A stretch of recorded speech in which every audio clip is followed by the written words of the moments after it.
Um, it specializes in honor-based domestic violence. We had her in Kamloops a couple of years ago, and her talk was incredibly compelling, so get ready, because it's going to be heavy stuff.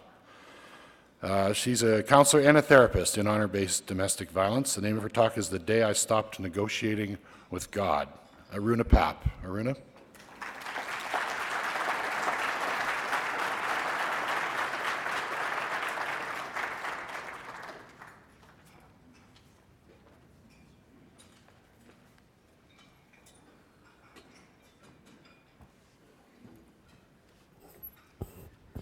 Thank you. Is that going to be good for you? Yes. Okay. I was so sure that I was told that this was going to be a Donald Trump-free weekend. Did you realize how cold the room became as soon as his photo went up? I had to get my shawl, and I said, David, give me a jacket. I am freezing. I am honored to be standing before you. Thank you for taking the time to attend this conference. It means a lot to me to be among you. It is also an honor for me to tell you why I think Canada is the best place in the world.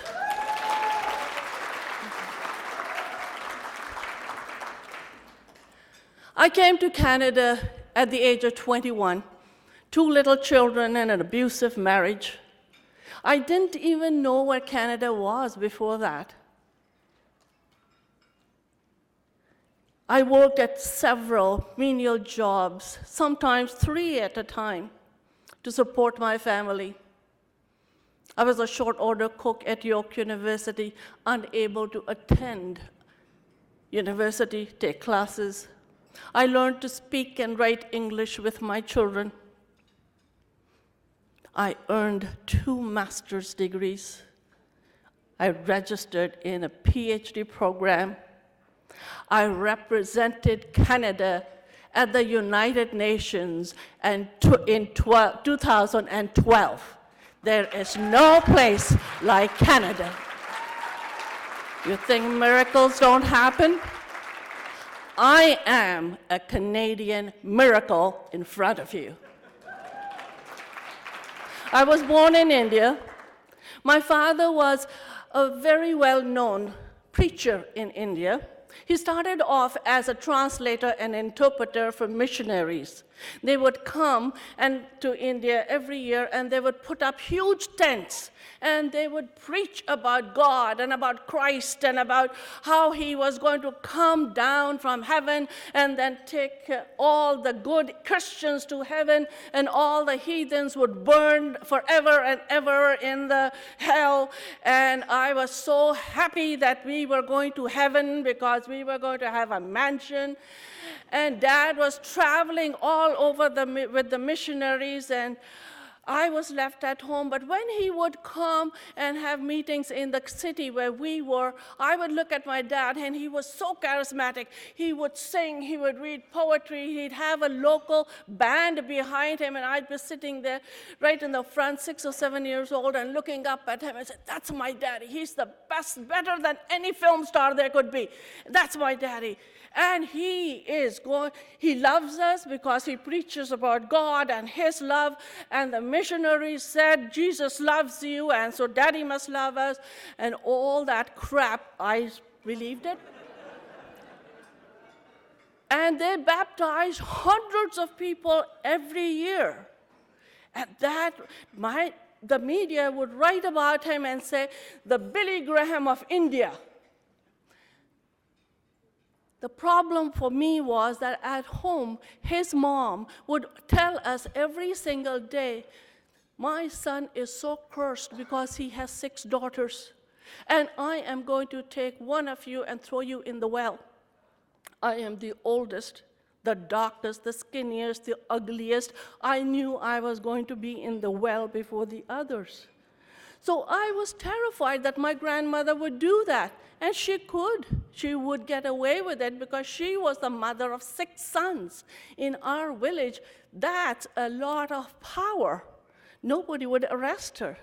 And everybody would understand that she had 6 granddaughters. Of what can that woman do but get rid of them?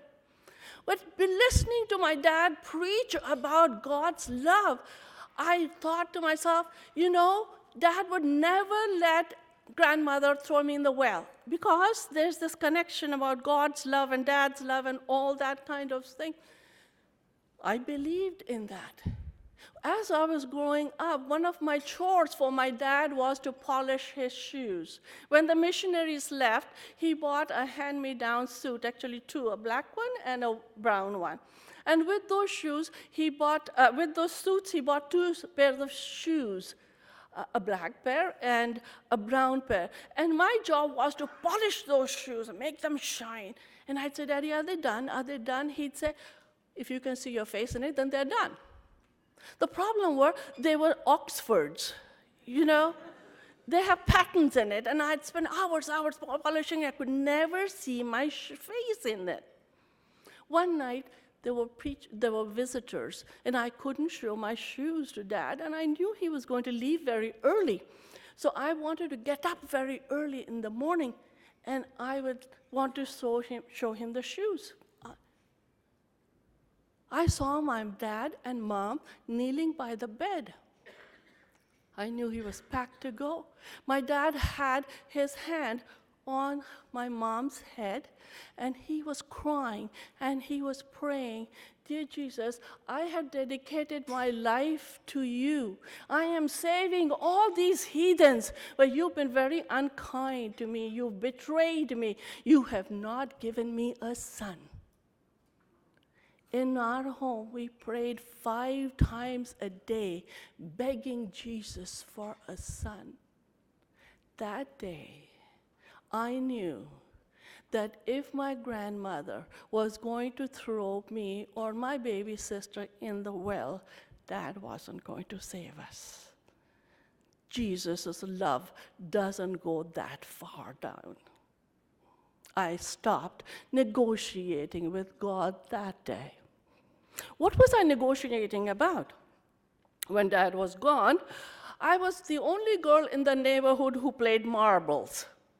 Not supposed to do that. Girls in India don't play marbles. And what I would do, my problem was the boys that I played with, they were all cheats.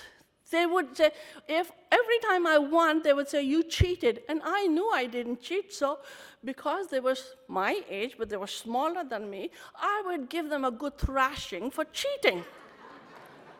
And so when Dad came back after 2 weeks, there'd be a line of moms standing, your ugly black daughter beat up my son. And there'd be a whole bunch of them. And so Dad would have to take his belt off and thrash me to satisfy all the mothers of sons, because I'm not allowed to play marbles or win.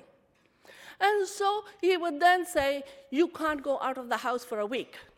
Of course I had to go out because Mom had so many kids, she couldn't go shopping and he was traveling.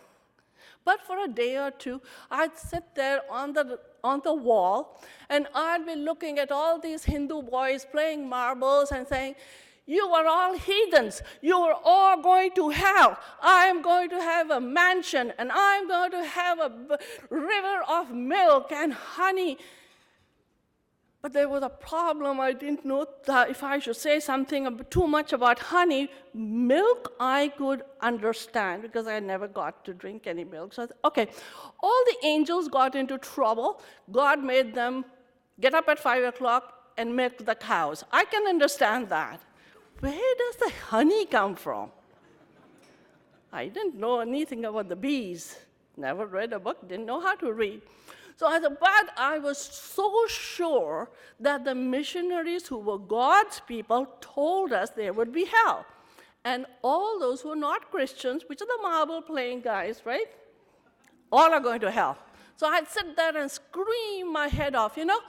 I could have become a child terrorist. I was so determined. As some of you know, around the 70s, 1970s, Canada went to India to recruit people to come to Canada. Remember those days? Okay. And that was called the brain drain. Remember that? The brain drain came. What happened is those who went out brought a whole bunch of Christians to come to Canada, thinking that they will settle well in Toronto. So there they were, all Christians, not having a church of their own. So the church here decided that they would bring the Indian Billy Graham here and start a church, right? So dad came, and then mom came, and then a whole bunch of uncles came, and everybody came and set up this place, and there were at one time 500 people attending the church. So he became a very big shot here. I was the last one to arrive with my family. I didn't even know what Canada was. So I would ask the missionary lady in the Bible class, what is Canada? And she didn't know how to explain it. She said, Canada is the closest place on earth, closest to heaven. They're all Christians, they all go to church, you'll be very happy, they're very nice people. And I thought if it is close to heaven, they probably don't have the kind of mansions on the poster behind her, but I'm probably, because I'm a Christian, I'm going to a place which is close to heaven, I'm going to get a mansion. Makes sense, doesn't it? I ended up in Jane and Finch. In those days, it used to be called the armpit of Toronto. That's another story I won't tell you at this time. You'll have to read it in my book. What happened is, long story, I was so fortunate that I got a job as a short order cook at York University. And we got a little apartment close to York University. And so I had to be there at 5, and I would run to York University and come back. You know, I had to run at 5 o'clock, before 5 in the morning, because all my uncles and cousins who were there before me, they said to me, you know, you have to be very careful on roads in Canada. All these white men really like brown women, and they get kidnapped. You should see them on TV. That's what they do. So I run so fast, I said, okay, a white man will have to catch me first. I'd be huffing and puffing, and I was 21, I could run. I can't run anymore that fast. And I would go, and so this woman who was working with me, she's a Polish lady, she said to me, you know, I had been there for about 3 or 4 months, and she said, you should get a job in the afternoon in the York University so you can look after your babies in the morning and so on and so forth. And there's a job in the locker room, women's locker room. All you have to do is sit there, look at their card. If there's a red dot on it, you give them a towel. If they don't, they go swimming by themselves. You don't even have to talk to them. I said, well, I can do that. I don't speak English anyway, but towels I know. I applied for the job, and I got it. So I went home, and I said to Dad, and my husband, I said, I got this job. I can work in the afternoon, you know. And he said, no, you will keep both the jobs. He is going to become a church pastor. He is going to be an educated man. He is going to get a job where he can wear a suit. You go and do both those jobs. So I'd go there at 12. I'd finish my shift in the kitchen. I'd run home, cook and clean, do the laundry, wait till 3:30. The children came from school, and then I'd run back for 4 o'clock and work until 11. And during that time, I'd be on the phone, turn the TV off, don't touch the stove, lock the door, do this, do that, you know. One day, I was sitting there, and I was crying. I was writing something, and I was writing, and this woman stopped by, and she said, what are you writing that makes you weep? I had been there for about 3 months, and no white woman had spoken to me. The minute she asked me, I didn't know what the word weep meant. If she said, why are you crying? I could understand that. A weep was too much of an English for me. And I thought she must be a supervisor, or she must be a friend of the supervisor, or she will tell the supervisor. If you're a new immigrant, it doesn't matter. You can be in Canada for 10 years, you're still afraid of white people asking you about your job, especially at your job. You're just terrified. She's going to, and I was new. So there I was. I started to talk to her and said, the missionary said that Canada was next to heaven, and I would have a mansion, and I'm working 2 jobs, and I don't get to see my children, and I told her everything, and poor Elspeth, she just stood there, looking at me, not knowing what to do. As it happens, she was a child of a missionary from UK. She started to come and visit me an hour early. She swam 3 times a week. And she would come early, and she would talk to me. And the one day she said to me, all these apartment buildings around, they are full of South Asians. I said, I know, and I don't even get to talk to anybody. I'm here all the time. She said, there's a lot of domestic violence in this community. Well, that was another big word because I didn't understand what domestic violence was. If she said wife beating, I got that. It happens at home, right? I know that. So I wasn't about to tell her in case she told somebody how stupid I was. So I listened, and she said, we try to help these immigrants, and the police goes and arrests the husbands. The women will not testify about their husbands. If they go to jail, this violence would stop. And so, what a stupid woman you are. Why would an Indian woman want her husband to go to jail? I would never. He beats me, but I would rather have my throat slit than have him go to jail. She says, Aruna, this is Canada. You have the right to be safe. I say, yeah, the streets are pretty safe, but it's the house that's not safe. And there's nothing you can do? Yes, if the women stood up with us, then we can. I said, no, the women are not going to help you in that. They're not going to stand up against their husband. For months we argued. I was trying to teach her about why the culture keeps us bound, why the religion keeps us bound. Dad is the head of the family, and he's like the Pope. You can't, once he says it, you have to do it, otherwise you get your throat cut, that's it. There's no questions asked. And she said, don't be ridiculous. I said, I'm not. It's the truth. And so we talked for such a long time. One day she came back, I think 8 or 9 months later, and she said, I got a small funding, and I can hire an outreach worker. How would you like that job? I had no clue what an outreach worker is. I don't even read English, but I wasn't about to tell her. I thought, well, what does that mean? She said, well, we will talk to those women and we'll tell them about their rights and the privileges and the protection. I thought, okay, that sounds doable. And she says, you'll make more money working 3 hours with me than you do in the kitchen. I said, now that's even better. So I went home and I told my dad and my husband, I said, I got a job at the university and it's an office job. Well, that's a promotion in itself, right? So I said, what are you going to do? I said, I'm sure she told me I have to carry all the files, student files, from one office to the other. That's what my job is. Well, he bought it. And I got the job.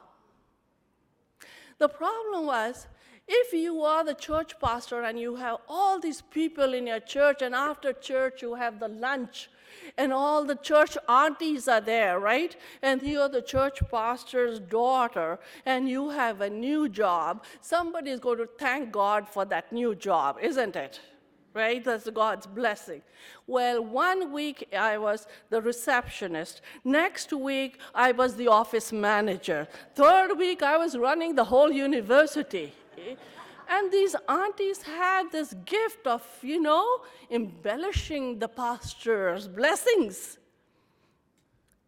It was a problem because Elspeth said to me, here's a phone, it's called Outreach. You call them and tell them in Hindi, Urdu, Punjabi, that there is resources here to help them. The police is on their side. I would pick up the phone and I'd say, I heard you got beat up. You know, the police is going to hang up. Then I would pick up the phone and say, somebody told me you got beat up and you got hurt and blah, blah, blah, hang up.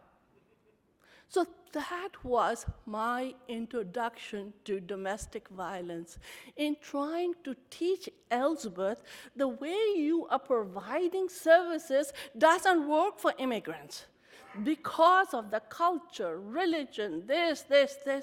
And she was saying, no, but this is Canada. They ought to start thinking differently. How do you turn that brainwashing off? How do you wipe that and say, today you're a human being? Yeah.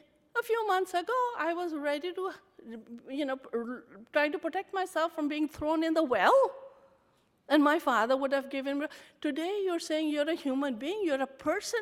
That switch is huge. Every time I go to my father's house or open my mouth, he says, who are you? Shut up. You should not be seen. Men are sitting here. How do you change that? You'll have to read the book to find out the rest of the story.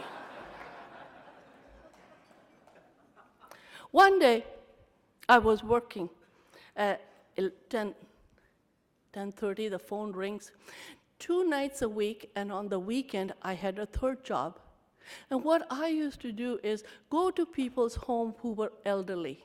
They were sick and they had just come. I only had to sleep on their couch. If they needed water, I'd give them water. If they needed a 11 o'clock medication, 12 o'clock medication, I'd give it to them. That's all I had to do. Didn't have to clean, didn't have to do anything, just be in the room. One day I got a call at 10:30. It was raining, and by then I had a very crappy car, and I knew how to drive, but only from the university to my little place.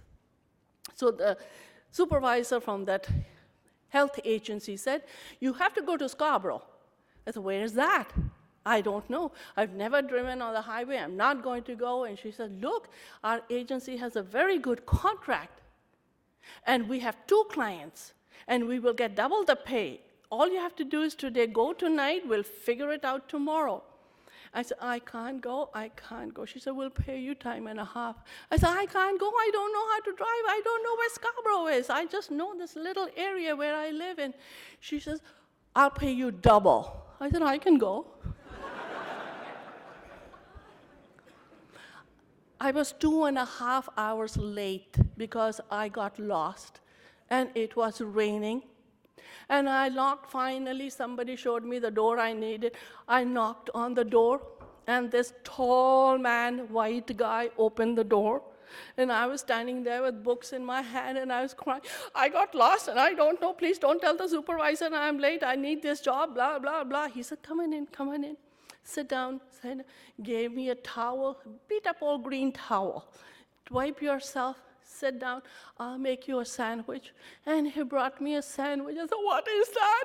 He says, it's a ham sandwich. It's good. You're hungry. I don't eat pig. He said, you don't eat pig, but it is a ham. I don't eat pig. He said, would peanut butter be all right? And he said, yes. I said, peanut butter. He brought a peanut butter with banana sandwich. Best white food ever. A glass of milk, right? I ate, and he sat there and he said, tell me about the books. Why were you crying?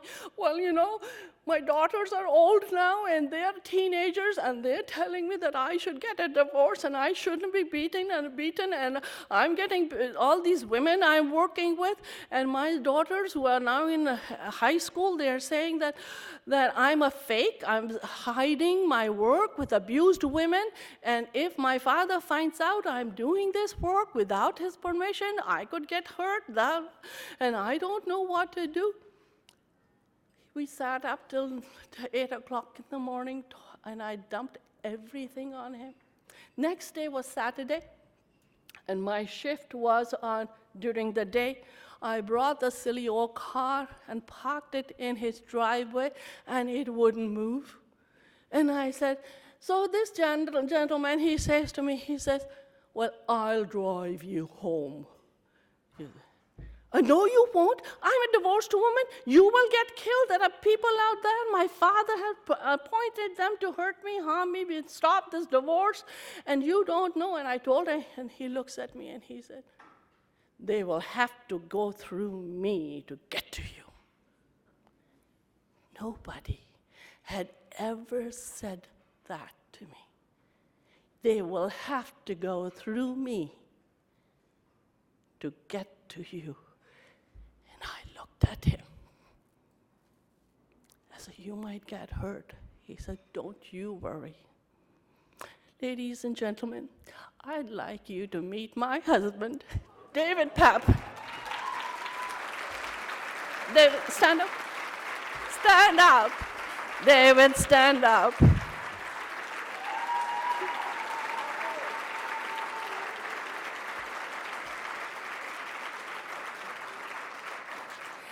This weekend, we have been together, hanging around together for 32 years. Is Canada the best place in the world? It's really been a tough journey with the kids, with the parents, with the work, the honor killings, and all that. But with David in our home and our daughter, it's been a beautiful honeymoon. I truly believe that if every man on this earth was like David, there would be no wars, there would be no abuse, no children killed. This world would be a safe place. That's my husband, David. At the United Nations, there were 6,000 women. And I spoke about why domestic violence is different from honor-based violence and honor killings. Why?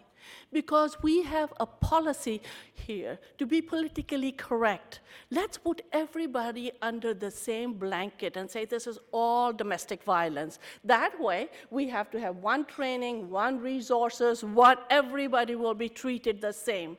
And for 30 years, I've been saying, no, honor-based violence is different. And we have to train police officers, lawyers, and judges differently, so they can understand when they go to a home like mine, where who the perpetrators are, who the potential killers are.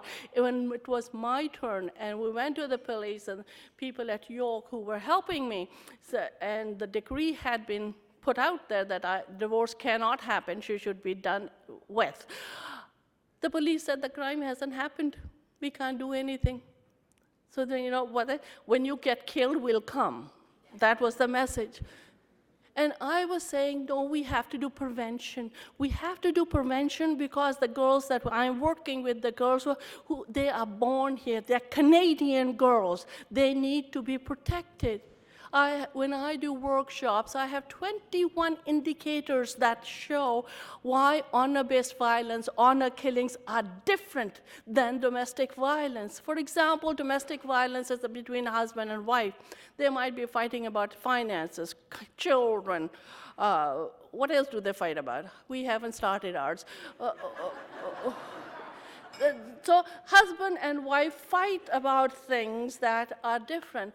In honor-based violence, it's a mom and dad killing the daughters. Mom and dad forcing the girls into marriage. Mom and dads who are the perpetrators. Not always the mom and dad do the deed. They take a younger brother and say, you're the brother, you're going to do it. Or they send an uncle from the old country and say, you go do the deed, and then uncles from Vancouver will come to Toronto, beat up the girl, and go back. That's honor-based violence. Why does honor-based violence happen? For one reason only, that the people in the home, the community, believe that this young girl has brought shame and dishonor to the family name. Well, how does she bring shame and dishonor? Because she's become too westernized. 90% of the honor killings are done because the family perceives They have become westernized. What is westernized? She wants to wear a sweater. She wants to wear jeans. She wants to go to school. She wants to have a career. She wants to go to the mall. She wants to have friends who are not from her community. She may even want to date. She might want to have her own spouse. She does not want to be forced into marriage. That's westernized. There's a whole long list of westernized. And these young girls are calling and saying, all I want to do is be me. Well, you're not allowed to be me.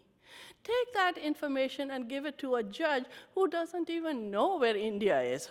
Well, I exaggerate, probably everybody knows now where India is, but the cultural nuances are so strict. People will say, well, these are only uneducated people. Those who are, that's not true. The more educated, the more affluent they are, the tighter the control has to be of what will people say. Will they disrespect me? If you have a boyfriend, if you're seen in the mall, people will say, you're a whore. When this decision was made for me to be done away with, everybody at York found out because my supervisor knew. People were fiddling with my car. There were unidentified males who were around my car, so the security was happening. And they said, Aruna, now that we have talked to the police, there was a little group of supporters, teachers, professors. What we have to do is go public because there is no other protection for you. And I thought, what does that mean? Well, you have to go on national television and tell people that your family wants to harm you. I said, well, that really will get me killed. Well, the rationale is if you don't, you'll get killed anyway. Okay, that makes sense. Might as well go out famously, right? I was terrified. I was the first South Asian woman to go on national TV in Canada and talk about domestic violence. Nobody had done that before. And that time, there was a very nice anchor. Her name was what was her name? Senator Wallen. Do you remember? Barbara Wallen? She was Pamela Wallen. Thank you. Pamela Wallen.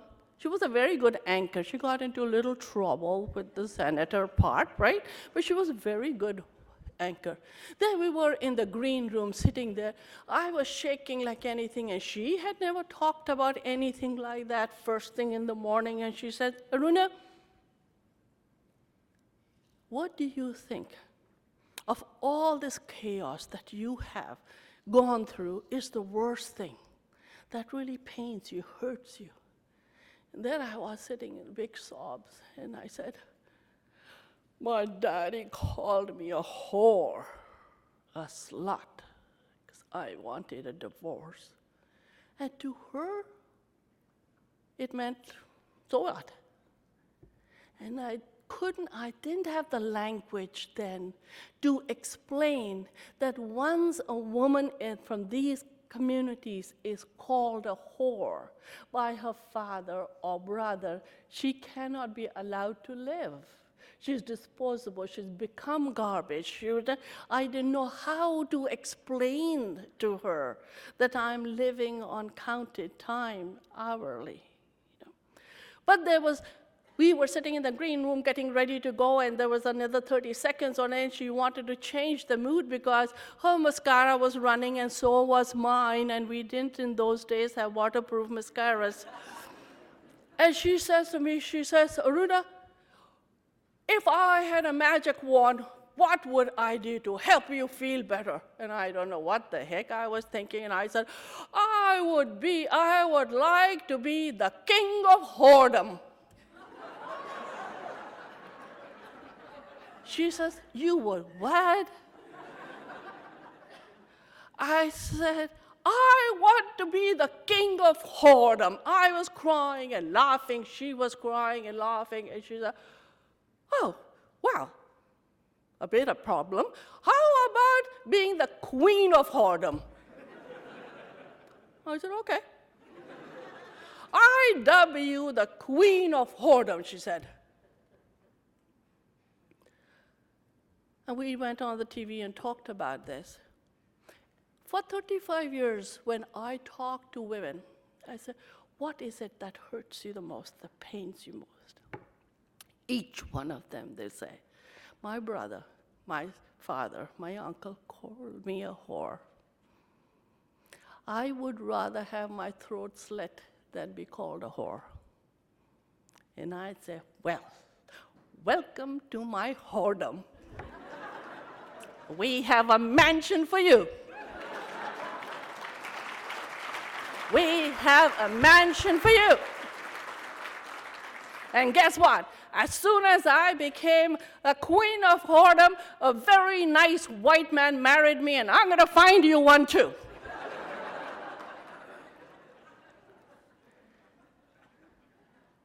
Today, the problem of forced marriage, honor-based violence, is extensive in Canada, and nobody wants to talk about it. In the Harper government, we got quite a lot of help. I wrote a paper on culturally based violence. It's on the internet. And out of 14 recommendations, 6 of them are now in the immigration guide. Okay. Yeah. We were at a conference in Vancouver. Jason Kenney, poor man, happened to come down and sit down at my table. And he says, so, Aruna, how are things? He was the immigration minister, and boy, did I tell him how things were. The 20 minutes he sat there, he turned pale, and I never saw him again the whole conference for 3 days. And I said, you are the Minister of Immigration. And I just saw a young girl who was 9 years old. She had been circumcised, and it was infected. And the pus was so big, I thought she was going to give a birth, and she was screaming in pain. And this is happening in Canada. And I told him about forced marriages, and I told him the number of forced suicides that are happening. Maybe you know these stats, but in the developed countries, in Europe, America, everywhere in the developed countries, South Asian women from India, Pakistan, Bangladesh, from that subcontinent, have the highest rate of suicide compared to young men their age from their community, young women their age from their communities, or any other communities. And I said, these girls are killing themselves. There are documents, there are research done in UK, done in Netherlands. We know that South Asian women are killing themselves, are being forced into killing themselves, forced into writing. And I said, you are doing nothing about it. And he looks at me, and I just gave him basket full of my complaints, just like I did with Elspeth Hayworth. And he looks at me, he says, Aruna, I'm a white man, what can I do? And I said, no, you are the Minister of Citizenship. That's what your responsibility is. That day, after that discussion, something started and percolated that in 2012 became S7, zero tolerance for culturally barbaric practices. Remember the hoopla about that? That's a Aruna Papp law.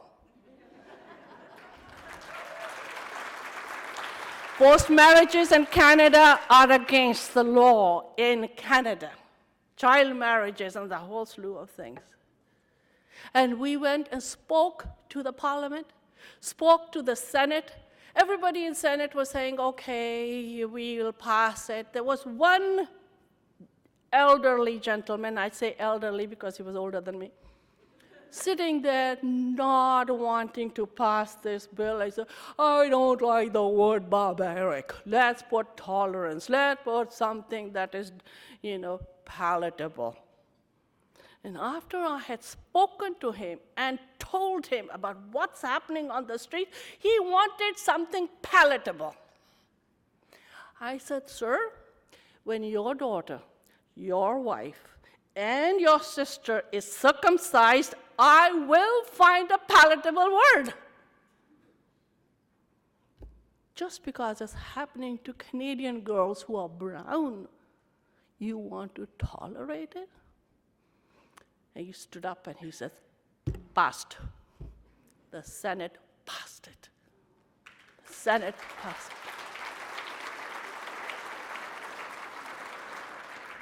Canada is the best country in the world. It is based and founded on values that should not and cannot be eroded. You and I are responsible for these values, to keep them, maintain them, that say everybody, Canadian, anybody visiting is safe. This country is a heritage that we need to pass on to our children and grandchildren. There are 17 high schools in Peel region. 18. 17 of them are having afternoon prayers. They are Muslim kids. I particularly don't have a problem with prayer. Pray under a tree, pray anywhere you want to. Don't pray in my house, I'm okay. The problem with that is in Thornhill, there are 8,000 students. Majority, 90% are Muslims, right? They're praying. I don't care if the boys are front and the girls are the back, fine. There are every week 150, 200 young girls standing outside because they must listen to the sermonette being preached inside. But they can't come in because they're menstruating, they're dirty. Next week, there'll be another 200. Next week, this is Canada. We have come a long way from the days when women used to be not allowed to participate. Nobody is blinking about it. Nobody cares that the next generation of Canadian girls are growing up looking at themselves just like I did in India. I'm second rate. I am dirty, I am filthy, I am not equal to my brother. That is our shame, yours and mine. When Peel region was deciding whether these prayers should happen in their school, there was a room packed of parents who wanted the prayers, and 3 people jumping up and down saying, no. Where were the rest of the people? Where is the rest of the community? Is this not important to us that girls are being treated this way? These are the values that this country is built on. And it is our responsibility, each one of you, to stand up and say, no, we're not going to make allowances. Culturally barbaric practices are not accepted in Canada, period.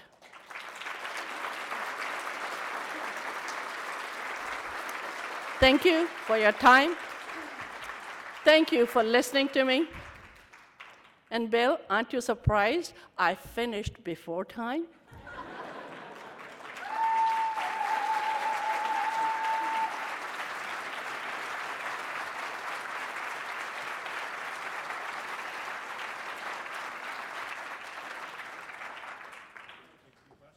Yep.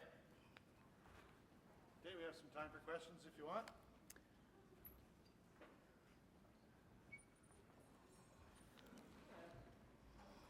How do you suggest reaching the women that you tried to talk to, the ones that you called on the phones and I heard you've been abused and they would hang up on you? How do you talk to the women who are still in situations where they can't speak out, they can't go against their situations? If you go and talk to the women, they will say, yes, I want help. If you remove them from their home, where do you put them? In the shelter? Then what? She's got 3 children. She can't feed them. There's not enough money to buy them clothes, you know. she can't support them, she's not working, or she's working menial jobs. So for her, the best place is to stay with the abuser. That's one problem. We do not have the support systems necessary to support, regardless of which culture they come from. Doesn't matter. Abused women, we don't have systems in place to support them. That's why they stay. And it's not just South Asian women or immigrant women who are staying. White women stay in abusive marriages as well because they don't have resources to look after their children. It's a nationwide problem. And it's not a priority for the Canadian government, this government. Okay, over here. This mic. What, if any, mechanisms are in place for quantifying honor-based violence? I'm sorry, I can't. Sorry, what, if any, mechanisms are in place for quantifying honor-based violence in Canada? Is it reported? Do we get What starts? data on that? And how do we interpret? All the stats for honor-based violence are dumped into domestic violence. The only police that keeps the stats separate are Calgary Police. They are the only police in Canada who have had me there 6 times to do the training of every police officer. They think that any police officer doing the traffic even should be trained in honor-based violence, and I've been there. So now what they do is, if it is honor-based violence, then on their file they write HB. So any officer who looks at that file knows this is honor-based violence. And Calgary Herald had put many stories, you can read it on the internet, where officers were able to save lives.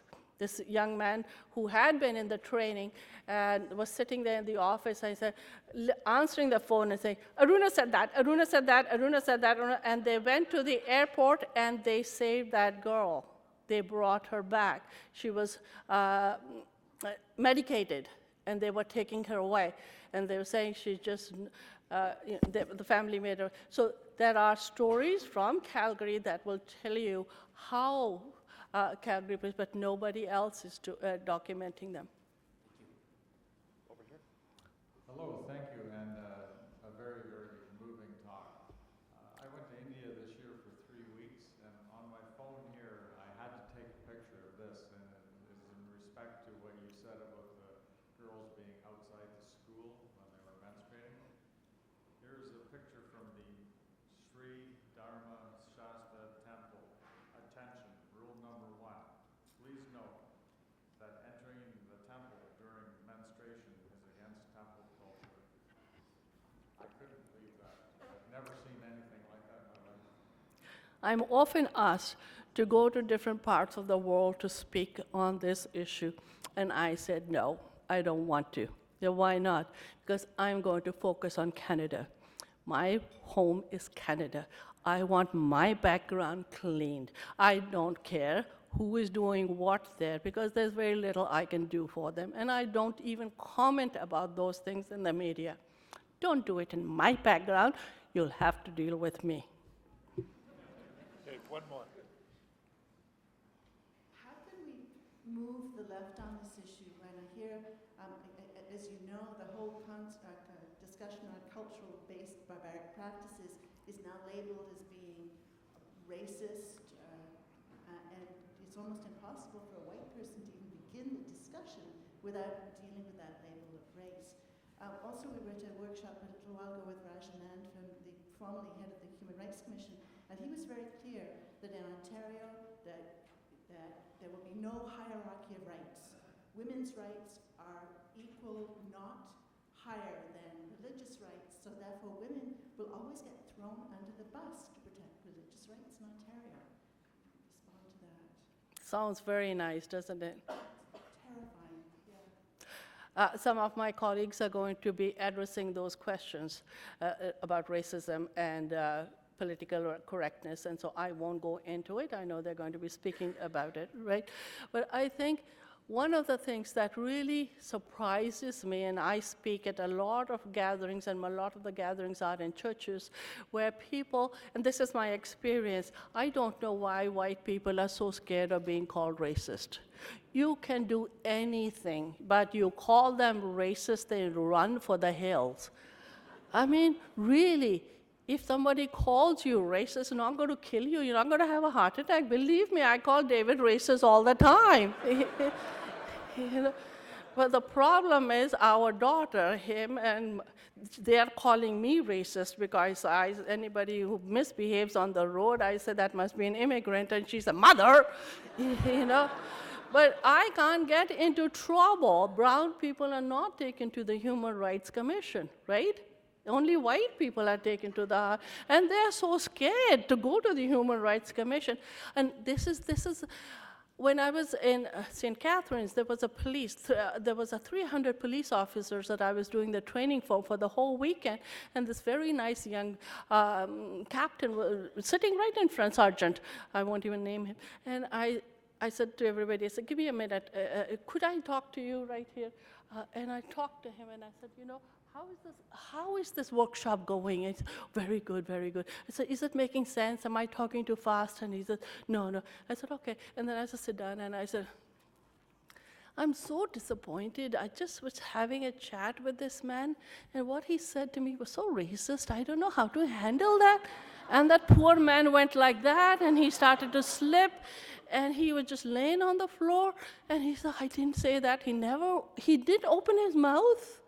And I said, okay, 30 seconds of torture is enough for him. And I looked at everybody. I said, what do you think? What do you think? And pin drop silence. I said, you know, I can have his badge. I can destroy that man like that. You know why? I'm brown.